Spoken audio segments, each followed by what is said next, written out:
Atento, ¿sabes cuáles son los tipos de planos más caros en el cine y por qué? Bienvenido, bienvenida un día más a mi canal. En el día de hoy vamos a ver esta pregunta. ¿Cuáles son los tipos de planos más caros del cine y por qué? Comenzamos.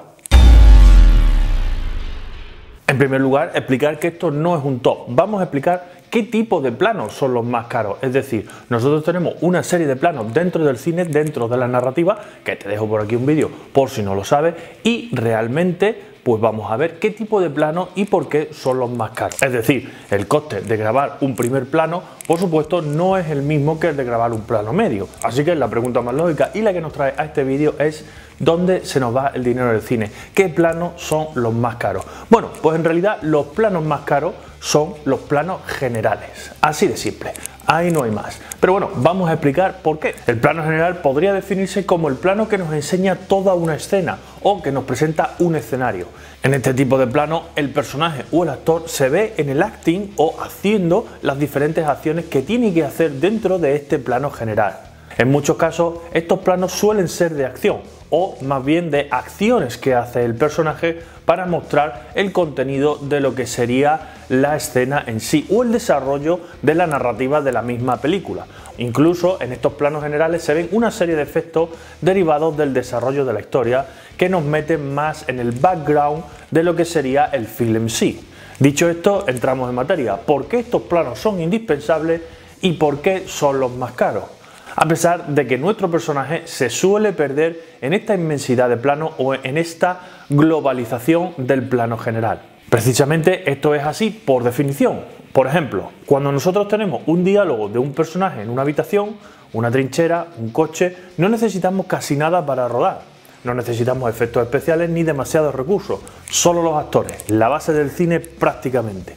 Pero sin embargo, si queremos mostrar el mundo en el que viven, el background donde se desarrolla toda esta historia, o el fondo donde se desarrolla toda esta historia, o hay que mostrar una catástrofe en ese background, o incluso este mundo es de corte medieval o futurista, la cosa cambia. Tenemos que tener una serie de personajes en escena, una serie de efectos especiales, digitales o mecánicos, y un espacio mucho más grande para mostrar todo el contexto, lo que por definición multiplica los recursos a utilizar para este tipo de planos. Y de ahí suelen ser los planos más caros. En algunos casos utilizamos algunos apartajes muy caros para mostrar esa escena 1 segundo, 2 segundos, 30 segundos como mucho. Además, como hemos visto, con el hándicap de que estos planos suelen ser de corta duración y siempre se cortan algunas partes, pero de igual forma estas partes han consumido recursos de algún modo. Por ejemplo, vamos a ver Juego de Tronos, donde se muestran las calles para ver solo cómo entran los caballeros al palacio. En este caso hay que preparar toda esa calle, poner los cortes necesarios, llamar a los extras, iluminar de forma adecuada, montar las cámaras en las grúas, manipular la climatología, tanto en estudio como en postproducción, y un largo etcétera para no más de 30 segundos. Como vemos en este caso, 30 segundos suelen ser muy caros en el cine.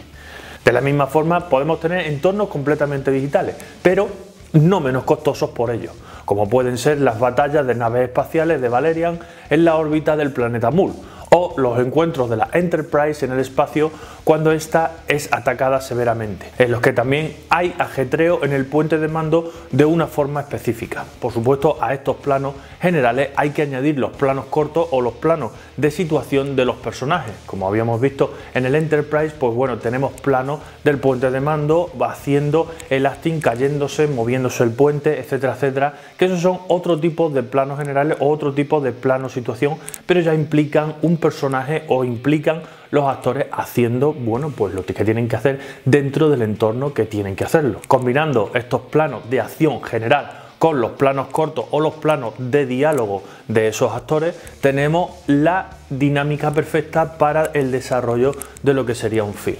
En definitiva, estos planos son esenciales al 100% y siempre hay que balancearlos dentro del presupuesto de un film. ¿Por qué? Porque nos lleva a la narrativa de lo que es el film, nos lleva a lo que es la evolución del film en sí o al desarrollo del background, de la historia, etcétera, etcétera.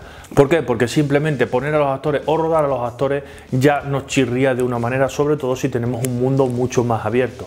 Entonces, como digo, hay que balancear tanto lo que son los presupuestos para estos planos generales, como para el resto de planos o el resto de escenas que tenemos que rodar, y por supuesto combinarlos en el montaje, que eso es tema para otro vídeo, que por cierto también te dejo por aquí. Y hasta aquí el vídeo de hoy, hablando de los planos más caros o más costosos dentro del cine, o que más nos cuestan dentro de una producción. Espero que os haya gustado, muchas gracias por llegar al final. Como digo siempre, like, suscribiros, campanita, redes sociales. Nos vemos en los siguientes vídeos. Chao.